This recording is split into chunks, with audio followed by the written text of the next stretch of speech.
I'm ABC 15 data analyst Garrett Archer, and I'm taking you inside the numbers on the slowing rate of tourism we are seeing right now. It's hitting states like Washington, Michigan, and New York very hard. What does the decline, if any, look like for Arizona? So tourism here is a big business. The Office of Tourism reports visitors spent nearly $30 billion in Arizona last year. It generates $4.3 billion for the state coffers, and tourism directly supports 194,000 jobs. So any dip in visitors will be a pain point for our economy. So here's what the numbers say. As of May, 22.2 million people have passed through Sky Harbor Airport, about a 1% drop in traffic. The occupancy rate of Arizona hotels is 68.5%, a 2.3% drop so far. The Grand Canyon and Glen Canyon have been visited by 1.47 million visitors. That's a 4% decline. So we are seeing some weaknesses in our tourism sector, and it's a downtrend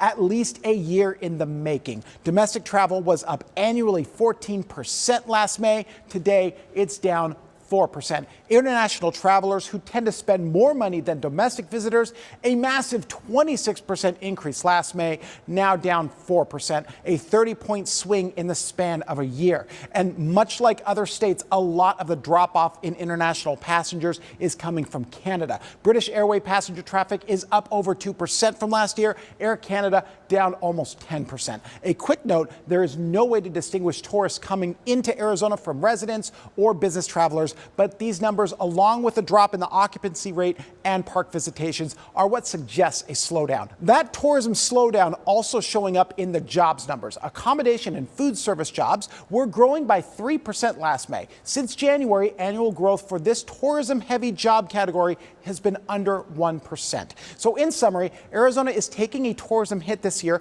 with roots going back to last year. Why? Well, a general economic slowdown is getting much of the blame. The data does show, though, again, like other states, a more recent drop-off in Canadian tourism, and that's likely due to the tariffs. With a look inside the numbers, I'm Garrett Archer, ABC 15, Arizona.